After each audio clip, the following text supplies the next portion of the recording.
지난 주말 해운대 해수욕장 인근에서 난데없는 폭죽 소동이 일어났었죠. 독립기념일 때문에 외국인들이 많이 나와가지고 폭죽놀이를 미군들이 나와가지고 어떤 이유에서든 요즘 사람들이 모이는 장소는 가급적 피하는 게 좋은데요. 그럼에도 불구하고 방문객들이 모이고 있는 곳이 있습니다. 바로 해수욕장인데요. 지난 6일까지 전국 76곳의 해수욕장이 동시에 개장하면서 평일보다 이용객 수가 크게 증가했어요. 지난 주말에는 방문객의 95%가 대형 해수욕장으로 몰렸고요. 해양수산부는 코로나 감염 예방을 위해 야간 집합 제한 행정 명령을 내렸습니다. 대형 해수욕장이 있는 광역시, 도에서는 개장 시간이 아닌 시간에 음주와 취식을 할 수 없고요. 만약 행정명령을 어기다가 적발이 되면 최대 300만 원 이하의 벌금을 낼 수 있습니다. 해수부는 철저한 방역 관리 아래 안전한 해수욕장을 만들기 위해 노력하고 있는데요. 이 성수기 특수를 포기하면서까지 해수욕장을 열지 않기로 한 지역도 있습니다. 해수욕장에서 확진 환자가 나오게 되면 마을 전체로까지 확산할 수 있다는 걱정 때문입니다. 그런데 이런데도 마스크 착용 등 개인 방역 수칙을 지키지 않는 피서객들이 적지 않다고 해요. 결국 안전요원을 배치해서 피서객들을 통제해야 하는데요. 예산이 부족해서 이마저도 쉽지 않은 상황이라고 합니다. 해수욕장 주변 상권은 여름이 오기만을 기다렸을 텐데요. 감염 위험 때문에 피서객들이 와도 걱정, 안 와도 걱정일 것 같습니다.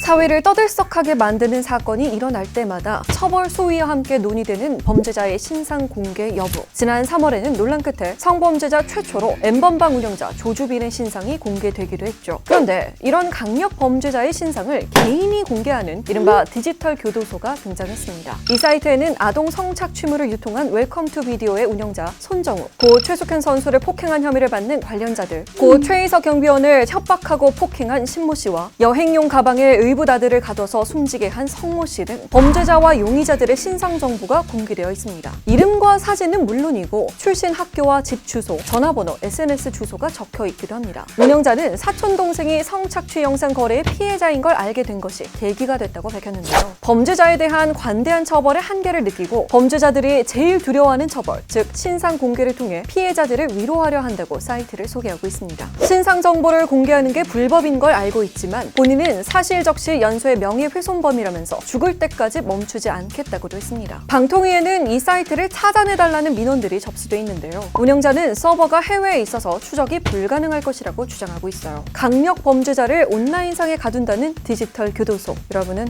어떻게 생각하시나요? 여러분, 저녁 챙겨 드셨나요? 더운 여름일수록 건강하게 챙겨 먹는 것이 중요합니다. 구독과 좋아요도 중요해요. 우리는 다음 주에 만나요. 안녕!